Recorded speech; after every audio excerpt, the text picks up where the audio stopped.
Franck, Oui, je c'est suis là. c'est l'heure du Leboeuf saignant. Voilà. Il est énervé, Francky, parce que Thiago Silva, le défenseur du PSG, n'a pas été retenu, et c'est vrai que c'est assez étonnant, dans la liste de Dunga. Énervé, on va dire que... Pour les éliminatoires, on rappelle. Voilà. Non, moi, je veux bien que l'on ait d'un ressenti négatif il y a 2 ans sur la façon de gérer son capitanat de la part de Thiago Silva.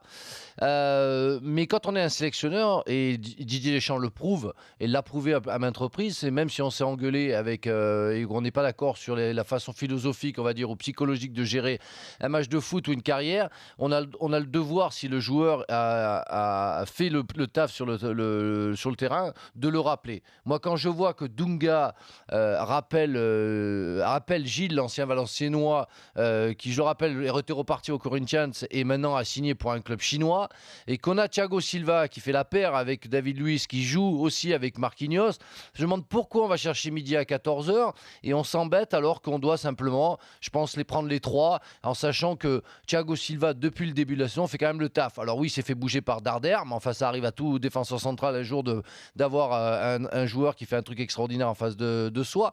Mais je pense qu'il fait le travail depuis le début de la saison. Il est en train de montrer qu'il est vraiment le capitaine du Paris Saint-Germain. Son implication est plus grande sur le terrain. Je ne sais pas dans les vestiaires, mais en tout cas sur le terrain. Et je trouve indécent, à la limite indécent de la part de Dunga de ne pas appeler Thiago Silva. On a l'impression d'ailleurs que capitaine, qu'il y a peut-être un problème là pour le coup entre le sélectionneur et le joueur, parce que c'est pas être autre chose. C'est pas compréhensible autrement. Je pense qu'il y a surtout un problème. On ne vit pas au Brésil, hein, c'est pas un pays désagréable, hein, on pourrait y vivre, mais on ne vit pas au sein même, au centre même des Brésiliens.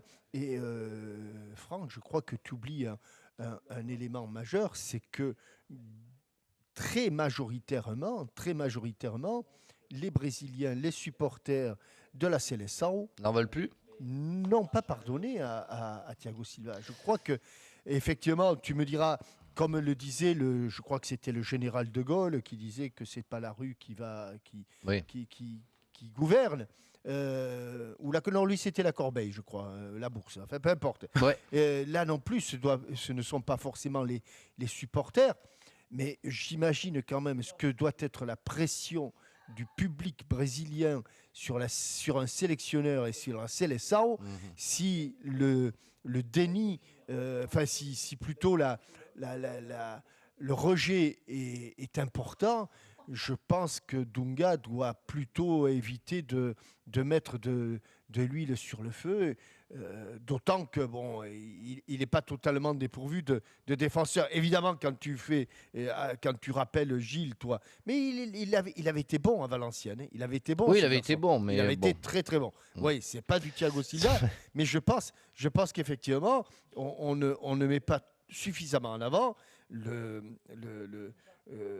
problème qu'a Thiago Silva avec le public brésilien. Mais même avec la presse, puisqu'il semblerait qu'il n'y ait pas eu de questions sur sa non-sélection. Il n'y a aucune question qui a été posée à la conférence de presse, donc tout le monde doit être d'accord pour qu'il ne revienne pas. Mais nous, on est loin, on voit Thiago Silva, et on a le droit juste de dire que c'est pas normal. Voilà, c'est tout ce que je dis. Mais c'est vrai que je peux comprendre la pression que subit Dunga.